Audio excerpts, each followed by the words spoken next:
Nageenya Rabbanaa isiniif haa ta'u. Hanga xumuraatti nu hordofaa affeerraa keenya. Egaa akkam jirtu kabajamtoota hordoftoota ta'een guyyaa har'aa YouTube irratti yoo dalagnu view yookiin immoo galii hangamii viewdhaan argachuu akka dandeenyu kan ilaallu ta'a. Hanga xumuraatti nu waliin ta'an affeerraa keenya. Isaan murteessoo 10 ta'an waliin haa ilaallu. Isaan murteessoo 10 ta'an kanneen keessaa kan yoo gaarii goonee dalagne ta'e galii gaarii irraa argannuu fi akkasumas galii guutumaan guututti irraa argachuus dhabuu dandeenyu haa ilaallu. Namni tokko viidiyoo ofii daqiiqaa 10 gad viidiyoo ta'e fannisee yookiin immoo maxxansee galii hangam irraa argata kan jedhu jalqaba irratti haa ilaallu. Namni tokko viidiyoo daqiiqaa 10 gad ta'e view 1000 yoo irraa argate maxxansee $2.5 kaffaltee argata jechuudha. View 2000 $5, view 5,000 $12.5, view 10,000 $25, view 20,000 $50, view 40,000 $100, view 80,000 $200, view 100,000 $250, view 500,000 $1,250, view miliyoona 1 $2,500, view miliyoona 2 argate yoo ta'e $5,000 kan argatu yoo ta'u, yoo viidiyoon isaa immoo daqiiqaa 10 ol ta'e immoo hangam argata kan jedhus haa ilaallu. Viidiyoo daqiiqaa 10 ol ta'e irratti galiin isaas akkasuma dabala jechuudha.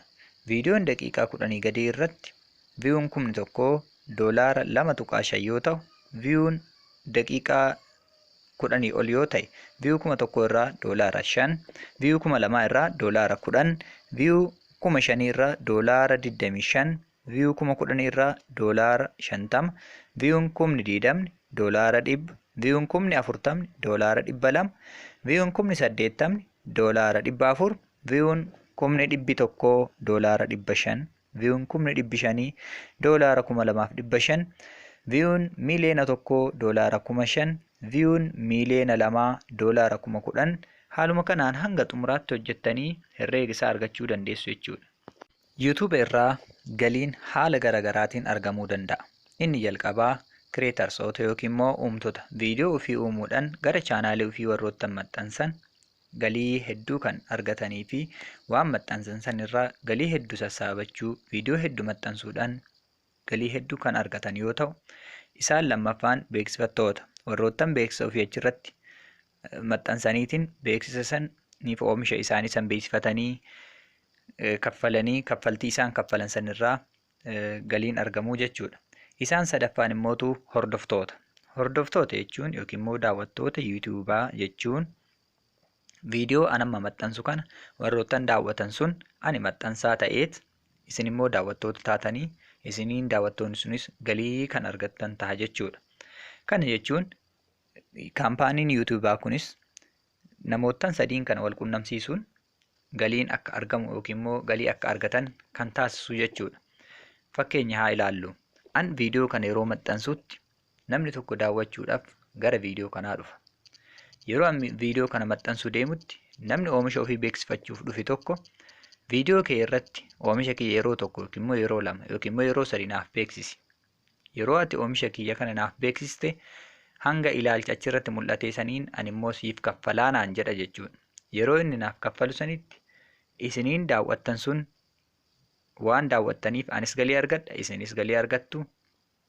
Kaampaanichi beeksisa ofii achirratti beeksifate sunillee gurgurtaa irraa argatu saniin bu'aa hedduu waan argatuuf sababa saniif naaf kaffalaa jechuudha.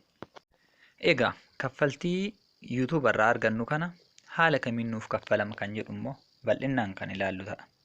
Kaffaltiiwwan nuti YouTube irratti oomisha nama tokkoo beeksisuudhaan viidiyoo keenya yeroo maxxansinutti oomisha nama tokkoo beeksisuudhaan kaffaltiin itti argannu kun fakkeenya viidiyoo daqiiqaa 10 gadiitii fi viidiyoon daqiiqaa 10 olii garaagarummaan kaffaltii isaanii hedduu akka ta'e isiniif himee jira. Sababni wanti kun ta'eefoo maali kan jedhu waliin haa ilaallu. Viidiyoon daqiiqaa 10 gadii tokko beeksisa yeroo isin viidiyoo keessan maxxansitanitti beeksisa kan isiniif maxxansu kaampaanichuma qofa jechuudha. Yeroo tokko yeroo lama jalqaba irratti xumura viidiyoo keessanii irratti haa ta'uuti kan maxxansu abbaa oomisha beeksifatu san yuutuubichi fuudhee beeksisa isaa san isin irratti maxxansa malee isin hayyamtaniitiin viidiyoo kiyya kana irratti jalqaba irratti yeroo lama haa maxxanu, xumura irratti yeroo tokko, iddoo irratti yeroon tokko haa maxxanu wanti jedhu tokko illee hin jiru jechuudha. Viidiyoo daqiiqaa 10 gadii ta'e irratti kaampaanii yuutuubaattu laalee iddoo murtaawaa ta'e irratti jalqabaaf xumura irratti beeksisa kan maxxansu ta'a jechuudha.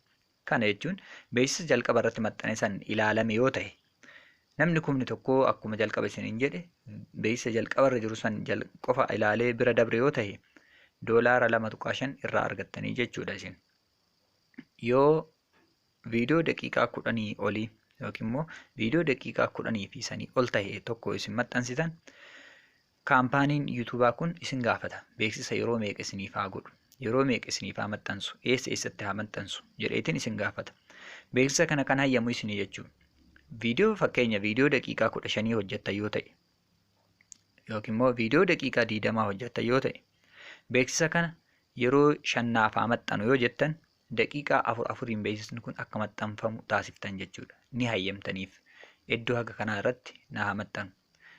Viidiyoo daqiiqaa 15 hojjettaniitiin yeroo 3 qofa barbaada yoo jettan daqiiqaa 5 beeksisni kun akka maxxanfamu taasistanii jechuudha. Wanti galilleen garaagarummaa qabuuf viidiyoon daqiiqaa 10 gadii beeksisa yeroo tokko yeroo lama qofa achirratti kan maxxanu waan ta'eef viidiyoon daqiiqaa 10 olii hanga isin hayyamtan namatu ifata jettaniitiin yoo hin sodaatin viidiyoo daqiiqaa 10 irratti daqiiqaa 20 irratti dhiifama. Viidiyoo daqiiqaa 20 irratti yeroo 10 yookiin immoo yeroo 20 maxxansuu dandeettan jechuudha. Daqiiqaadhaan namni akka ilaalu daqiiqaa takka takkaan. Kana jechuun garuu daawwattootaaf hifannaa ta'a yookiin immoo daawwattoota hifachiisuu ta'a. Yoo daqiiqaa 20 irratti yeroo 5 maxxansitan ta'e daqiiqaa 4 beeksisni sun iddoodhaan ni mul'ata. Isinillee galiin keessan akkasuma dabalaa deema jechuudha. Kanaaf viidiyoo xiqqaa dalaguun galii xiqqaa akkuma argamsiisu viidiyoo dheeraa dalaguun galii dheeraas akka argamsiisu hubachuu qabnaa jechuudha. Namni viidiyoo daqiiqaa 10 olii dalagu tokko galiin isaa ji'atti $500 yoo ta'e namni viidiyoo gabaabaa dalagu tokko immoo daqiiqaa 10 gad galiin isaa akkasuma harka lamaan gad bu'a jechuudha. Yoo kun 500 argatu inni 250 argata. Kanaaf viidiyoo daqiiqaa 10 gadii hojjechuu caalaa viidiyoo daqiiqaa 10 olii hojjechuu irratti galii hedduu immoo galii gahaa akka argannu haala salphaa ta'een hubachuu dandeenya jechuudha. Galiin viidiyoo maxxansuun yookiin immoo viidiyoo fannisuun argannu kana keessaa parsantiin 45 yuutuubaaf, parsantiin 55 kireetaraaf yookiin immoo abbaa viidiyoo san kireet godhee maxxanseef, abbaa viidiyoo san tolchee maxxansee galii ta'a jechuudha. Namni tokko viidiyoo tokko ji'a keessatti yoo maxxanse ta'e viidiyoon inni maxxanse sun nama 100,000 daawwatameef yoo ta'e viidiyichi inni maxxanse daqiiqaa 10 gadi yoo ta'e viidiyoon tokkochi inni maxxansan irraa galii $250 argataa jennu. Namni tokko ji'atti odoo viidiyoo 10 maxxanse ta'e viidiyoon 10 sun ilaalcha yookiin immoo viyuu 100,000 yoo tokkoon isaanii argatan 100,000 baay'isuu 10 miliyoona tokko ta'a. Miliyoona tokko baay'isuu $250 baay'isuu 10 immoo meeqa ta'a? $2,500 galii salphaamatti argataa jechuudha namni kun.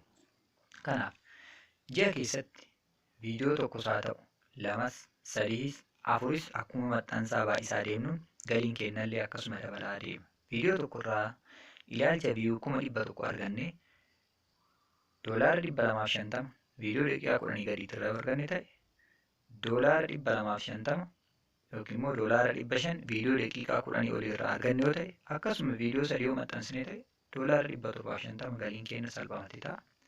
Hanga doolaara dandeettaniitti isin hojjettanii hanga hin argadha jettaniitti herreega sanii deemtanii galii keessan yuutuuba irraa galii qulqulluu viidiyoo bareeda dalaguun viidiyoo barsiisoo ta'an viidiyoo qabatama riilii viidiyoo dalagamuu qaba jettaniitiin sagantaa dhaabbataa qabdan irratti dalaguun galiiwwan hedduu argachuu akka dandeettan.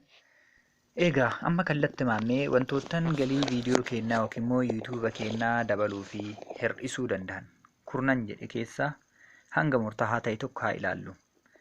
Inni jalqabaa dheerachuu yookaan gabaabbachuu viidiyoo keenyaati. Akkuma jalqaba irratti isinii kaasaa ture viidiyoon keenya dheerateetiin baay'ee viidiyoo dheeraa yoo ta'e galiin keenyallee akkasuma hayyamni nuti beeksisan achirratti akka maxxanuuf kan nama hin hifachiifne barsiisoo yookiin immoo wanta dhugaa gaarii irraa argannu yoo ta'e wanti nu maxxansine sun achirratti galiin keenya sunillee beeksisa yeroo 4-5 akkuma akka maxxanfatan hayyamneef galii hedduu irraa argannaa jechuudha.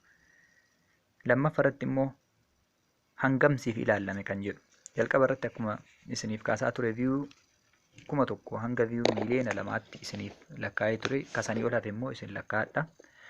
Akkasuma baay'achuu fi hir'achuun viyuu yookiin immoo namootaan nu ilaalanii sunis galiin keenya dabaluuf hir'achuu keessaa gahee guddaa qaba ta'a. Yeroo murteessaa yeroo ayyaanaa viidiyoon maxxanuu fi viidiyoon yeroo garaagaraa yeroo namni ilaalcha xiyyeeffannaa waan saniif hin qabne maxxanus galii keenya dabaluuf hir'isuu irratti garaagarummaa qaba. Kana jechuun yeroo ayyaanaa tokko oomisha ofii beeksifachuuf kaampaaniin gara yuutuubaa dhufu tokko dabaltii kaffaltii dura kafalu san $10 kaffale yoo ta'e dura $20tti guddisuu 30tti guddisuu danda'a waan ta'eef yeroo akkasii sanillee beekneetiin irratti dalaguu qabna. Afuraffaa irratti iddoowwan murteessaadha. Ameerikaa irratti viidiyoon laallamu tokkoo fi Itoophiyaa irratti yookiin immoo Afrikaa irratti viidiyoon laallamu, Yurooppii irratti laallamu garaagarummaan kaffaltii isaas gargar jechuudha. Biyyoottan guddatan irratti viidiyoowwan ilaallamu gatii guddaa irraa argachuu dandeenya. Kanarraaf qabadhee isiniif dhiyaadhe haaluma kanaan goolabna. Kutaa itti aanu keessatti bal'inaan kan walitti deebinu ta'a. Murteessawwan madda galii keenyaa 5 hafanii fi akkasumas viidiyoo haala kamiin kireet godhuu akka dandeenyu kutaa itti aanu keessatti qabadhee isiniif dhiyaadha. Hanga xumuraatti nu waliin ta'uu keessaniif galatoomaa. Kutaa itti aanu hunda wal agarru horaa bulaa.